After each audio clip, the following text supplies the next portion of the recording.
Pag may interrogative ka, pwede mong gamitin pantanong. Doko e kitay, nani o tabetay. Pwede. Pero kung meron ka ng object na gagamitin, sabihin mo, kohi o nomitay desu ka, wag yun. Wag mong gawin yun. Si Thai form, ayan. Umit demas and put Thai, ganun lang. Speakers desire to do something, mint want to verb. Si particle opo ay nag-change siya into particle ga. Sabi mas, ando Tabitay. ito ba yung uumit natin? Must Mas. form and put Thai. Ay. Tay. Sabi Thai. Meaning, I want to eat. I want to eat sushi. Sushi ga. Tabitay. Because wala akong ginagawa. I want to go to Nara. Shima desu kara, narae. Ikitai. Sensei, bakit dito hindi particle o? Kasi nga, pwede mo siyang i-replace si particle ga. Bakit dito, sir, Sensei, sa Nara, place to, hindi pwedeng ga? Hindi pwede dahil lugar yan, di man object yan. Ano ha, amin na, lahat ng particle, hindi nyo pwedeng gawing ga except si particle o. Si o lang ang pwede nyong gawing particle ga. Ga. Makarimasta kami na. Ay, kamusta? Sensei, ano ba pagkakaiba ng sushi ga tabetay at sushi o tabetay? Wait lang po ah. Ito, sushi ga tabetay. Tapos, sushi o tabetay. Wala naman pong mali dyan. Tama yan pareho. Pag may nanita sa inyo, tawagin nyo ako. Kaya, parehas lang po yan, no? Sushi ga tabetay, sushi o tabetay. Pero may pagkakaiba pa rin. Kaya yun. Si sushi o tabetay, ang gusto mo lang talagang kainin ay ang sushi. Sushi. Samantalang itong sushi ga tabetay, meron kang pinagpipilian at ang napili mo ay sushi. Kaya pag nagtatanong tayo, nani o, Mm. ganito ha, tatanungin kita kasi maraming pagkain dyan, nakapaligid. Tinanong kita, gagamitin ko particle o. Nani o tabitay desu ka?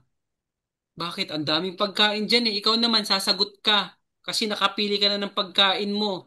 Gusto mo yung barbecue. Anong gagamitin mo? O pa rin ba? Ga na yung Ga. gamitin. Kasi nakapili ka na. Nako, Ay, ay, wakaramashita. okay. Ito pong typeform, ginagamit lang to pansarili ha. Speakers to do something. Desire to do something. Pansarili lang to. Baka gamitin nyo sa pantanong. Sabihin mo ano.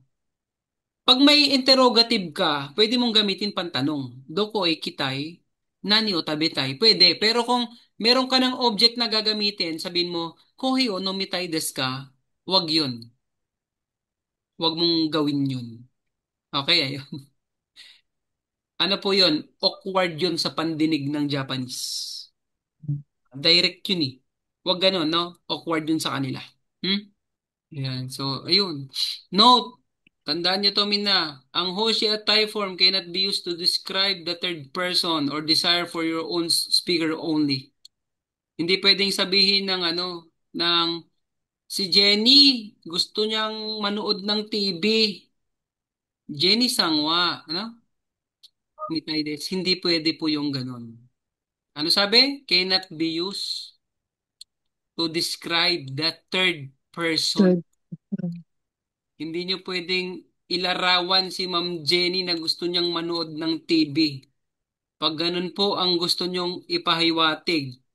Si Jenny ay gustong manood ng TV, hindi po typeform ang gagamitin, kundi tagarimas. Halimbawa, si Ma'am Jenny gusto niyang manood ng TV. Jenny Sangwa, Teribio, mitagarimas. Ayun yung gagamitin mo. Ano po yung agari mo, sensei?